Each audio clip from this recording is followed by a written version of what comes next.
നമ്മുടെ കൊച്ചി നഗരത്തിലെ കലൂർ എന്ന സ്ഥലത്ത് വർഷങ്ങളായി തല ഉയർത്തി നിൽക്കുന്ന ഒരു വലിയ കെട്ടിടമുണ്ട്. കൊച്ചിക്കാർക്കും കേരളത്തിലെ മറ്റ് ജില്ലകളിൽ നിന്നുള്ളവർക്കും പരിചിതമായ ആ പേര് PVS മെമ്മോറിയൽ ഹോസ്പിറ്റൽ. ഒരു കാലത്ത് കേരളത്തിലെ ആരോഗ്യരംഗത്തെ ഏറ്റവും വലിയ പ്രസ്ഥാനങ്ങളിൽ ഒന്നായിരുന്നു ഇത്. എന്നാൽ പെട്ടെന്നൊരു ദിവസം ആ ആശുപത്രിയുടെ വാതിലുകൾ അടയ്ക്കപ്പെട്ടു. രോഗികൾക്ക് ചികിത്സ കിട്ടാതായി. ഡോക്ടർമാരും നഴ്സുമാരും ശമ്പളമില്ലാതെ തെരുവിലിറങ്ങി സമരം ചെയ്തു. എന്താണ് യഥാർത്ഥത്തിൽ PVS ആശുപത്രിക്ക് സംഭവിച്ചത്? ഒരു സാമ്രാജ്യം പോലെ വളർന്ന ഈ ആശുപത്രി എങ്ങനെയാണ് തകർച്ചയിലേക്ക് വീണത്? ഇന്ന് ഞാൻ നിങ്ങളോട് പറയാൻ പോകുന്നത് ആ വലിയ കഥയാണ്. ലഭ്യമായ വിവരങ്ങൾ കുറവായതുകൊണ്ട് ഞാൻ പറയുന്നതിൽ എന്തെങ്കിലും തെറ്റ് സംഭവിച്ചാൽ ക്ഷമിക്കണം.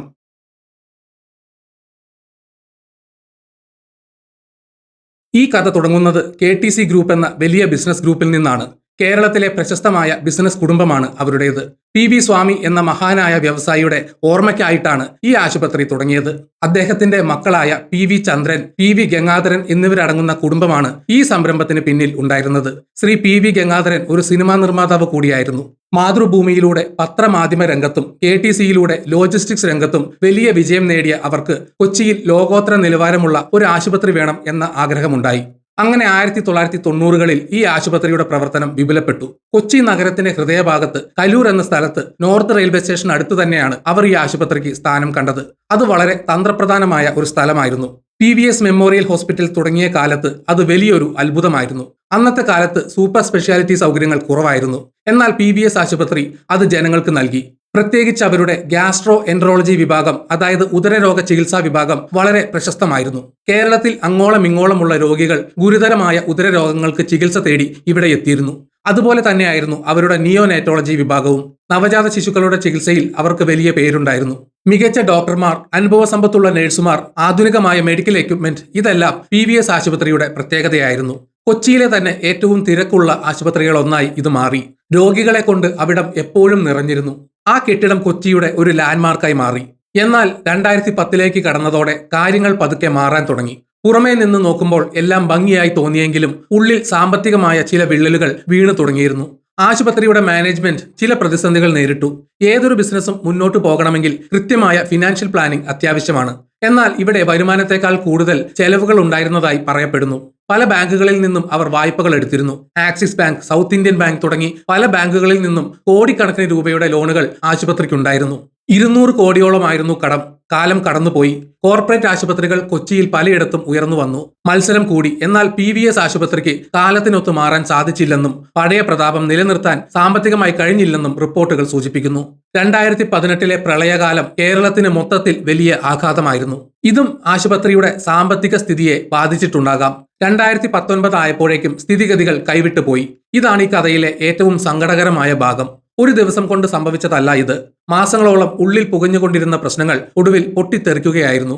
ആശുപത്രിയിലെ ജീവനക്കാർക്ക്, അതായത് ഡോക്ടർമാർ, നഴ്സുമാർ, ടെക്നീഷ്യൻസ്, ശുചീകരണ തൊഴിലാളികൾ എന്നിവരെല്ലാം ഉൾപ്പെടുന്ന ആർക്കും ശമ്പളം കിട്ടാതായി. 1 അല്ലെങ്കിൽ 2 മാസമല്ല, ഏകദേശം 8 മാസത്തോളം അവർക്ക് ശമ്പളം ലഭിച്ചില്ല. സ്വന്തം കുടുംബം പോറ്റാൻ വഴിയില്ലാതെ, വാടക കൊടുക്കാൻ പണമില്ലാതെ ആ ജീവനക്കാർ വലഞ്ഞു. തിരുവോണത്തിന് പോലും ജീവനക്കാർക്ക് ബോണസ് നൽകാൻ മാനേജ്മെന്റിന് കഴിഞ്ഞില്ല.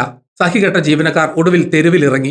അവർ ആശുപത്രിക്ക് മുന്നിൽ സമരം തുടങ്ങി. 2019 മെയ് മാസത്തിൽ നടന്ന സമരം കൊച്ചി നഗരത്തെ ഞെട്ടിച്ചു. വെറും സാധാരണക്കാരായ ജീവനക്കാരല്ല, സ്പെഷ്യലിസ്റ്റ് ഡോക്ടർമാർ വരെ ആ സമരത്തിൽ പങ്കുചേർന്നു എന്നത് ആ പ്രതിസന്ധിയുടെ ആഴം വ്യക്തമാക്കുന്നു.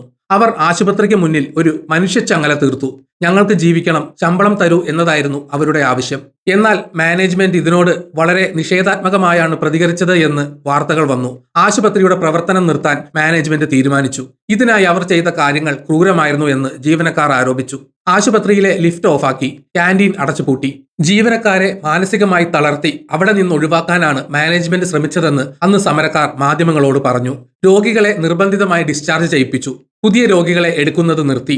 അങ്ങനെ ഒരിക്കൽ ആയിരക്കണക്കിന് ആളുകൾക്ക് ജീവൻ നൽകിയ ആ വലിയ കെട്ടിടം ഒരു ശവപ്പറമ്പ് പോലെ നിശബ്ദമായി. കടം കൊടുത്ത ബാങ്കുകൾക്കും പണം തിരിച്ചു കിട്ടാതായി. ഇതോടെ വിഷയം കോടതിയിലേക്ക് നീങ്ങി. സാധാരണ കോടതിയിലേക്കല്ല, കമ്പനികളുടെ ഇൻസോൾവൻസി കൈകാര്യം ചെയ്യുന്ന നാഷണൽ കമ്പനി ലോ ട്രിബ്യൂണൽ എന്ന പ്രത്യേക കോടതിയിലേക്കാണ് കേസ് എത്തിയത്. ഇവിടെ നമ്മൾ ഇൻസോൾവൻസി എന്ന വാക്ക് മനസ്സിലാക്കണം. ഒരു സ്ഥാപനത്തിന് കടം വീട്ടാൻ കഴിയാത്ത അവസ്ഥയാണിത്. PVS ആശുപത്രിക്ക് ഏകദേശം 200 കോടിയിലധികം രൂപയുടെ കടമുണ്ടായിരുന്നു എന്നാണ് കണക്കുകൾ. ബാങ്കുകൾ മാത്രമല്ല, മരുന്ന് വിതരണം ചെയ്തവരും മെഡിക്കൽ ഉപകരണങ്ങൾ നൽകിയവരും ശമ്പളം കിട്ടാത്ത ജീവനക്കാരും എല്ലാം പണം ചോദിച്ച് രംഗത്തെത്തി. NCLT ഒരു റെസൊല്യൂഷൻ പ്രൊഫഷണലിനെ നിയമിച്ചു. അതായത് ഈ പ്രശ്നം പരിഹരിക്കാൻ ചുമതലപ്പെട്ട ഉദ്യോഗസ്ഥൻ. ആശുപത്രിയുടെ ഭരണം ഈ ഉദ്യോഗസ്ഥന്റെ കീഴിലായി. 2 വഴികളാണ് മുന്നിലുണ്ടായിരുന്നത്. ആരെങ്കിലും ഈ ആശുപത്രി ഏറ്റെടുത്ത് കടം വീട്ടി മുന്നോട്ട് കൊണ്ടുപോകുക, അല്ലെങ്കിൽ ലിക്വിഡേഷൻ നടത്തുക. അതായത് ആശുപത്രിയുടെ ആസ്തികൾ, കെട്ടിടം, ഭൂമി, ഉപകരണങ്ങൾ എല്ലാം വിറ്റ് കിട്ടുന്ന പണം കൊണ്ട് കടം വീട്ടുക. ലിക്വിഡേഷൻ നടന്നാൽ PVS എന്ന ആശുപത്രി എന്നേക്കുമായി ഇല്ലാതാകും. പലരും ആശുപത്രി ഏറ്റെടുക്കാൻ താല്പര്യം പ്രകടിപ്പിച്ചു. കാരണം കൊച്ചി നഗരത്തിന്റെ മധ്യത്തിൽ കലൂരിൽ അത്രയും വലിയൊരു കെട്ടിടവും സ്ഥലവും ആർക്കും വേണ്ടെന്ന് വെക്കാൻ കഴിയില്ല. പക്ഷേ അവിടെയുള്ള നിയമപരമായ കുരുക്കുകളും വലിയ കടവും പലരെയും പിന്നോട്ട് വലിച്ചു. ഈ സമയത്താണ് കൊച്ചിയിലെ തന്നെ മറ്റൊരു പ്രശസ്തമായ ആശുപത്രിയായ ലിസി ഹോസ്പിറ്റൽ രംഗത്തെത്തുന്നത്. എറണാകുളം നോർത്ത് റെയിൽവേ സ്റ്റേഷൻ അടുത്താണ് ലിസി ഹോസ്പിറ്റൽ സ്ഥിതി ചെയ്യുന്നത്. PVS ആശുപത്രിയും ലിസി ആശുപത്രിയും തമ്മിൽ അധികം ദൂരമില്ല. ലിസി ആശുപത്രിക്ക് PVS ഏറ്റെടുക്കുന്നതിൽ വലിയൊരു താല്പര്യമുണ്ടായിരുന്നു. അതിന് പ്രധാനമായും 2 കാരണങ്ങളാണുള്ളത്. ലിസി ആശുപത്രിക്ക് അവരുടെ നിലവിലുള്ള സ്ഥലത്ത് ഇനിയും വികസിക്കാൻ ബുദ്ധിമുട്ടായിരുന്നു. അവർക്ക് പുതിയൊരു കെട്ടിടം അത്യാവശ്യമായിരുന്നു. PVS ആശുപത്രി സ്ഥിതി ചെയ്യുന്നത് കലൂർ മെട്രോ സ്റ്റേഷന് തൊട്ടടുത്താണ്. ഇത് വളരെ വലിയൊരു ഗുണമാണ്. രോഗികൾക്ക് ഗതാഗതക്കുരുക്കിൽപ്പെടാതെ മെട്രോ വഴി പെട്ടെന്ന് ആശുപത്രിയിലെത്താൻ സാധിക്കും. ലിസി ആശുപത്രി മാനേജ്മെന്റ് NCLTക്ക് മുമ്പാകെ ഒരു റെസൊല്യൂഷൻ പ്ലാൻ സമർപ്പിച്ചു. അതായത്, ഞങ്ങൾ ഈ ആശുപത്രി ഏറ്റെടുക്കാം, നിശ്ചിത തുക നൽകാം, ജീവനക്കാരുടെ കാര്യങ്ങൾ നോക്കാം. നീണ്ട നിയമ നടപടികൾക്ക് ശേഷം NCLT കൊച്ചി ബെഞ്ച് ഈ പ്ലാൻ അംഗീകരിച്ചു. അങ്ങനെ PVS മെമ്മോറിയൽ ഹോസ്പിറ്റൽ ഔദ്യോഗികമായി ലിസി ആശുപത്രിയുടെ ഭാഗമായി മാറി. എന്താണ് പുതിയ മാറ്റങ്ങൾ? ലിസി ആശുപത്രി ഇത് ഏറ്റെടുത്ത ശേഷം വലിയ മാറ്റങ്ങളാണ് പ്ലാൻ ചെയ്തത്. പഴയ PVS കെട്ടിടം പൂർണ്ണമായും നവീകരിക്കേണ്ടി വന്നു. വർഷങ്ങളായി അടഞ്ഞുകിടന്നതുകൊണ്ട് മെയിന്റനൻസ് വർക്കുകൾ ധാരാളം ഉണ്ടായിരുന്നു. ലിസി ആശുപത്രിയുടെ പ്രധാന ലക്ഷ്യം ഈ കെട്ടിടത്തെ ഒരു ട്രോമ കെയർ സെന്ററാക്കി മാറ്റുക എന്നതാണ്. അപകടത്തിൽ പെടുന്നവരെ പെട്ടെന്ന് എത്തിക്കാൻ മെട്രോ സൗകര്യം ഉപയോഗിക്കാമെന്നതാണ് അവരുടെ കണക്കുകൂട്ടൽ. കൂടാതെ സ്ത്രീകളുടെയും കുട്ടികളുടെയും ചികിത്സയ്ക്കായി ഒരു പ്രത്യേക വിഭാഗം തുടങ്ങാനും അവർക്ക് പദ്ധതിയുണ്ട്. ഇടക്കാലത്ത് കോവിഡ് രൂക്ഷമായ സമയത്ത് സർക്കാർ നിർദ്ദേശപ്രകാരം PVS ആശുപത്രി കെട്ടിടം ഒരു കോവിഡ് ചികിത്സാ കേന്ദ്രമായി താൽക്കാലികമായി പ്രവർത്തിച്ചിരുന്നു. അത് അടഞ്ഞുകിടന്ന കെട്ടിടത്തിന് വീണ്ടും ജീവൻ വയ്ക്കുന്നതിന് തുല്യമായിരുന്നു. ഇതാണ് PVS മെമ്മോറിയൽ ഹോസ്പിറ്റലിന്റെ കഥ. ഒരു വലിയ സ്വപ്നത്തിൽ തുടങ്ങി കേരളത്തിന്റെ അഭിമാനമായി വളർന്ന് ഒടുവിൽ സാമ്പത്തിക തകർച്ചയുടെയും സമരങ്ങളുടെയും കൈപ്പേറിയ അനുഭവങ്ങളിലൂടെ കടന്നുപോയ ഒരു സ്ഥാപനം. ഇതൊരു പാഠമാണ്. എത്ര വലിയ സ്ഥാപനമായാലും കൃത്യമായ മാനേജ്മെന്റും ജീവനക്കാരോടുള്ള കരുതലുമില്ലെങ്കിൽ അത് തകർന്നു പോകും. 100 കണക്കിന് ജീവനക്കാരുടെ കണ്ണീര് ആ ആശുപത്രിയുടെ ഇടനാഴികളിൽ വീണിട്ടുണ്ട്. എന്നാൽ അവസാനം അത് പൂർണ്ണമായും നശിച്ചു പോകാതെ ലിസി ആശുപത്രിയിലൂടെ തിരിച്ചു വരുന്നു എന്നത് ആശ്വാസകരമാണ്. ഇന്ന് ആ കെട്ടിടം അവിടെ തന്നെയുണ്ട്.